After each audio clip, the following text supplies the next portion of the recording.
The correlation and regression techniques are a great way to see if two variables are associated with one another. This video walks through how to do a linear regression and correlation analysis step by step with two examples. How to interpret the results is also discussed. Stats Examples has two other videos which are more conceptual and go into more detail about what each of the values we will calculate represents and what they're for. If you haven't seen those or aren't already familiar with this type of analysis, I suggest watching them first. In any case, before doing the math, we'll do a quick review. The goal of a regression or correlation analysis is to identify any non-random relationship between the x values and the y values. The x-axis is for values of the independent or explanatory variable, and the y-axis represents values of the dependent or response variable. There are 5 steps to our analysis. First, we check the data to make sure it meets the assumptions of our technique. Second, we use our formula to estimate the parameters of the relationship in the population based on our sample data. We estimate an equation for the best fit line and usually calculate the correlation coefficient and coefficient of determination. Then we test for statistical significance of the slope and correlation coefficient using ANOVA and t-test techniques. If we wish, we can calculate confidence intervals for the slope and equation of the line. Lastly, we interpret our results using a combination of the mathematical results and our understanding of the nature of the data.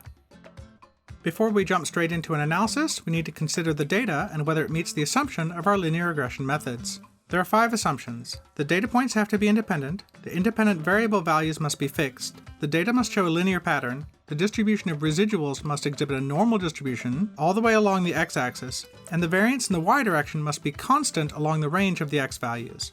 Only if all 5 of these things are true should we do a regression or correlation analysis. The first 2 come from our knowledge of where the data comes from, and the other 3 we determine by looking at the data values themselves. If the assumptions are violated, we have 2 options. We can transform the data values into ones that meet our assumptions, or we can use a different method, like nonlinear regression, which doesn't require the same assumptions.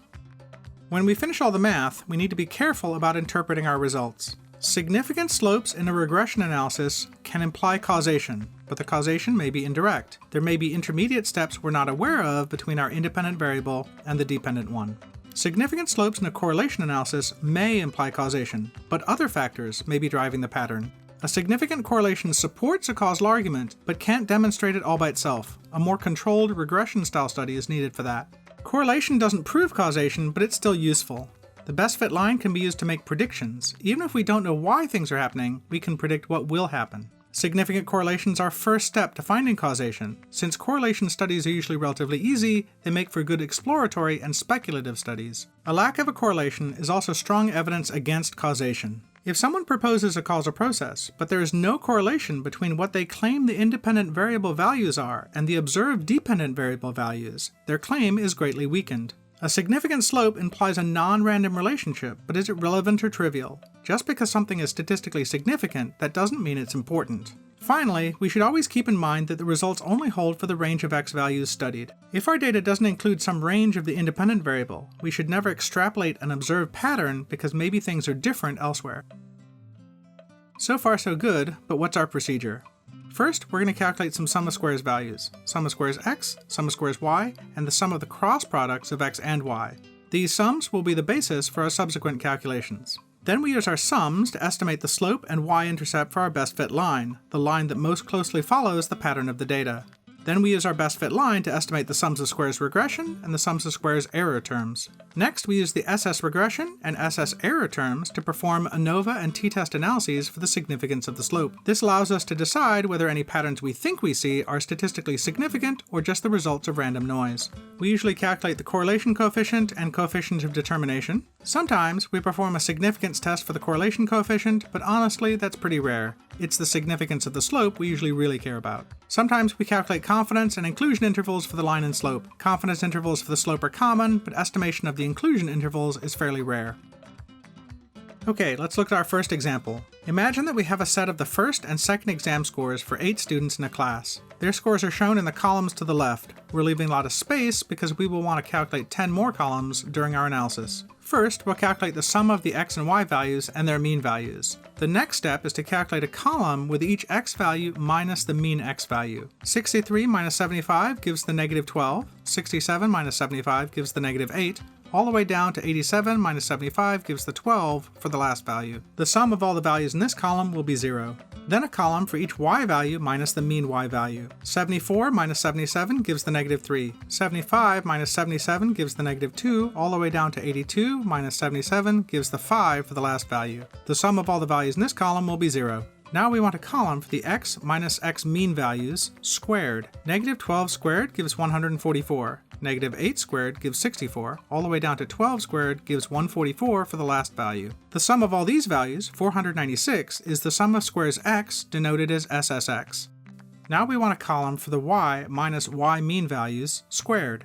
Negative 3 squared gives 9, negative 2 squared gives 4, all the way down to 5 squared gives 25 for the last value. The sum of all these values, 102, is the sum of squares y, denoted as SSY. The next column is slightly more complicated. We take each value from the x minus x mean column and multiply by the y minus y mean value to get something called the cross product. Negative 12 times negative 3 gives positive 36. Negative 8 times negative 2 gives positive 16. All the way down to positive 12 times positive 5 gives 60 for the last value. The sum of all these values, 171, is the sum of the cross products, denoted as SPXY. Now let's take a look at our three values and use them. The slope of the best fit line is the sum of the cross products divided by the sum of squares x, which gives us 171 divided by 496 to give 0.345 for the slope. Now we get the y-intercept by knowing that the best fit line must pass through the point of mean x and mean y. Solving this for the y-intercept tells us that the y-intercept will be the mean y value minus the slope times the mean x value. This is 77 minus 0.345 times 75 to give us 51.143. The equation for our best fit line is therefore y equals 51.143 plus 0.345 times x. Now we'll go back to our data and use this best fit line to calculate the rest of the values we need.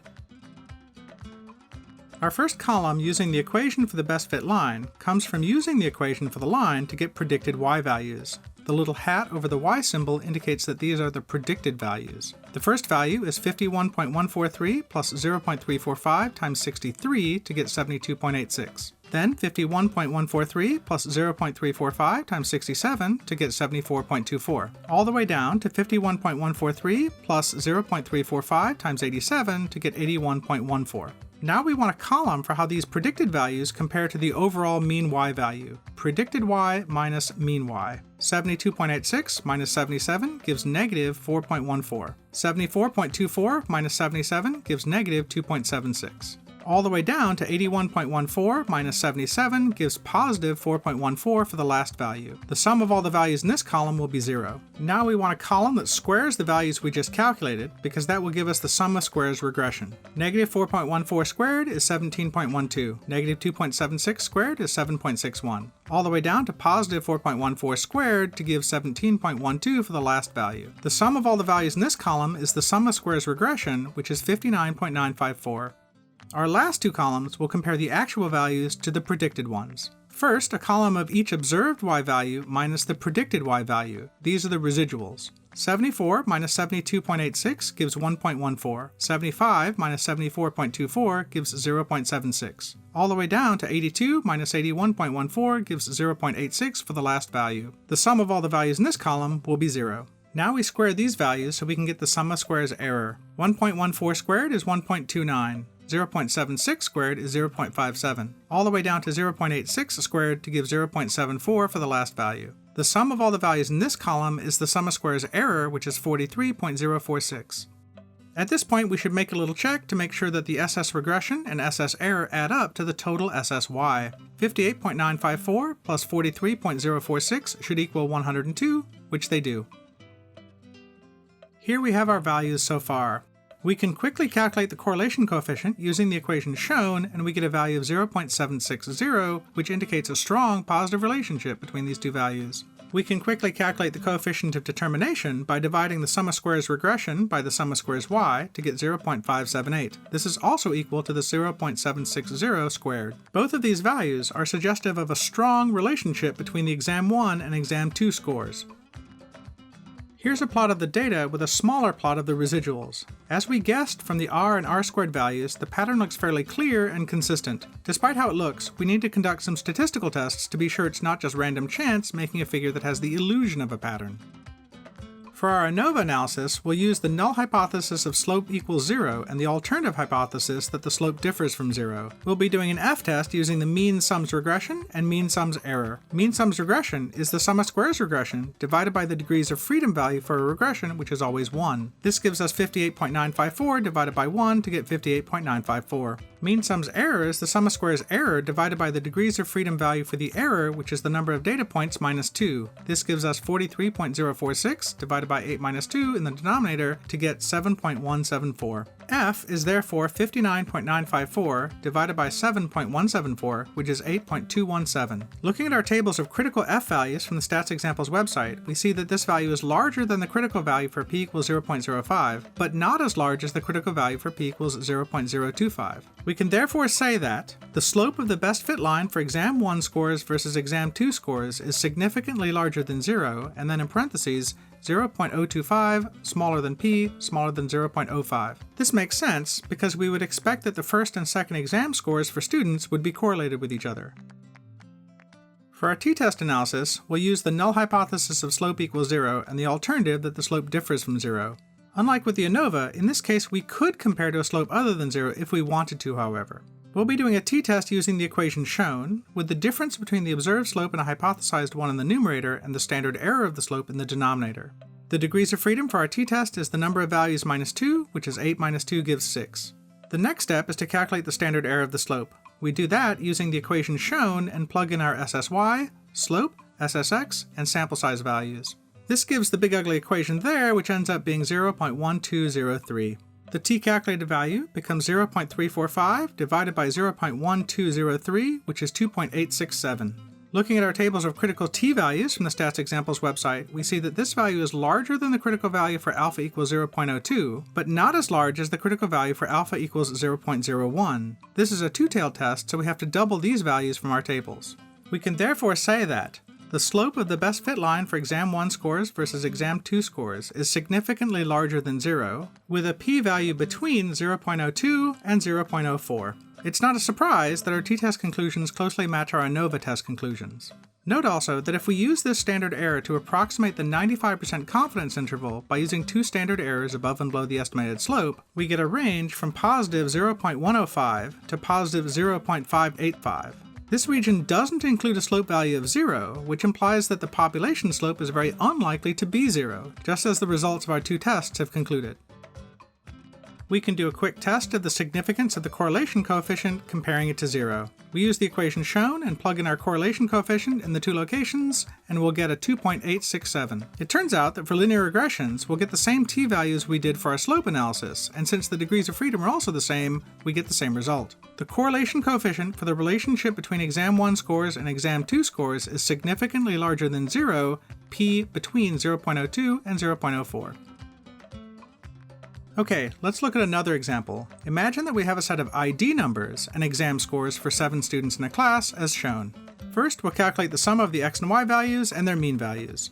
The next step is to create our x minus mean x column. 51 minus 47 gives 4, 67 minus 47 gives 20, all the way down to 85 minus 47 gives that last value of 38. The sum of all the values will be 0.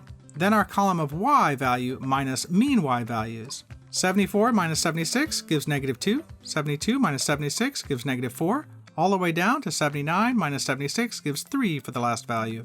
The sum of all the values in this column will also be 0. Now we want a column for the x minus x mean values squared. 4 squared gives 16, 20 squared gives 400, continuing all the way down to 38 squared gives 1,444 for the last value. The sum of all these values, 4,824, is the SSX. Now we want a column for the y minus y mean values squared. Negative 2 squared gives 4, negative 4 squared gives 16, all the way down to 3 squared gives 9 for the last value. The sum of all these values, 54, is the SSY. The next column is our cross product values, the values from the x minus x mean column multiplied by the y minus y mean values. 4 times negative 2 gives negative 8.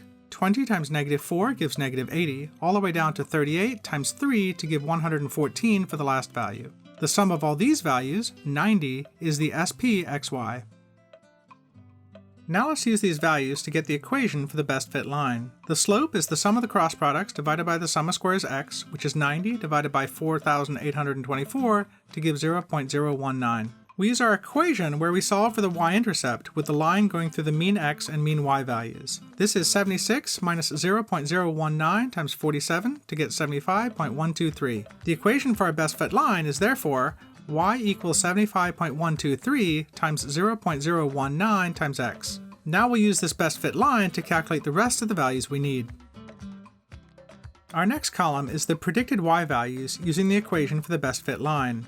The first value is 75.123 plus 0.019 times 51 to get 76.07. Then 75.123 plus 0.019 times 67 to get 76.37. All the way down to 75.123 plus 0.019 times 85 to get 76.71. Now our column for how these predicted values compare to the overall mean y value, the predicted y values minus the mean y. 76.07 minus 76 gives 0.07. 76.37 minus 76 gives 0.37. All the way down to 76.71 minus 76 gives 0.71 for the last value. The sum of all the values in this column will be 0. Now a column that squares the values we just calculated to get the SS regression. 0.07 squared is 0.01. 0.37 squared is 0.14. All the way down to 0.71 squared to give 0.50 for the last value. The sum of all the values in this column is the sum of squares regression, which is 1.679. Our last two columns compare the actual values to the predicted ones. First, a column with each observed y value minus the predicted y value, the residuals. 74 minus 76.07 gives negative 2.07. 72 minus 76.37 gives negative 4.37. All the way down to 79 minus 76.71 gives 2.29 for the last value. The sum of all the values in this column is always 0. Now we square these values so we can get the sum of squares error. Negative 2.07 squared is 4.30. Negative 4.37 squared is 19.12. All the way down to 2.29 squared to give 5.25 for the last value. The sum of all the values in this column is the SS error, which is 52.321. At this point, we confirm that the SS regression and the SS error values add up to the total SSY. 1.679 plus 52.321 should equal 54, which they do. These are our values so far.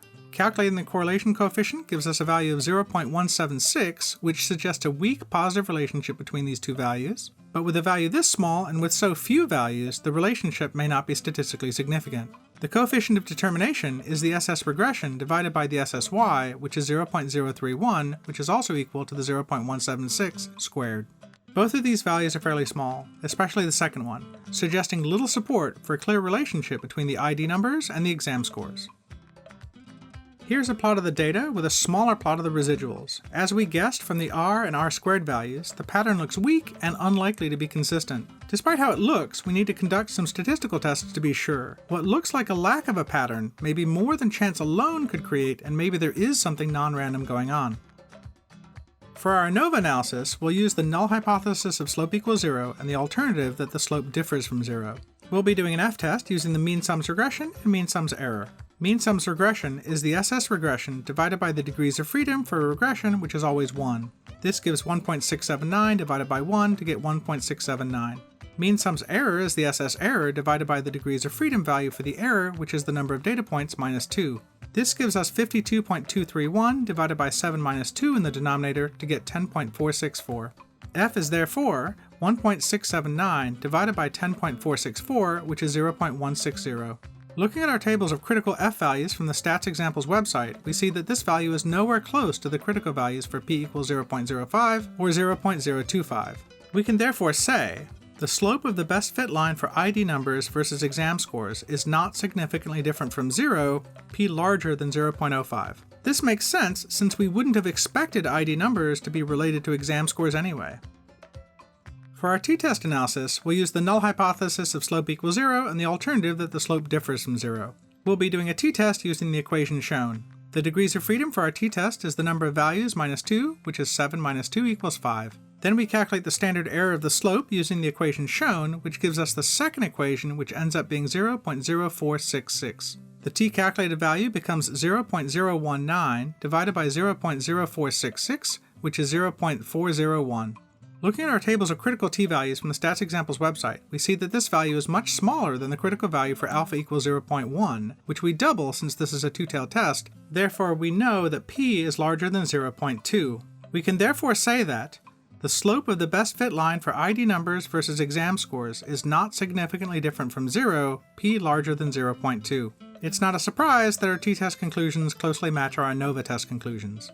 Note also that if we use this standard error to approximate the 95% confidence interval by using two standard errors above and below the estimated slope, we get a range from negative 0.075 to positive 0.113. This region includes a slope value of 0, which means that the population slope may well be 0, hence the reason why our two tests have not rejected that hypothesis.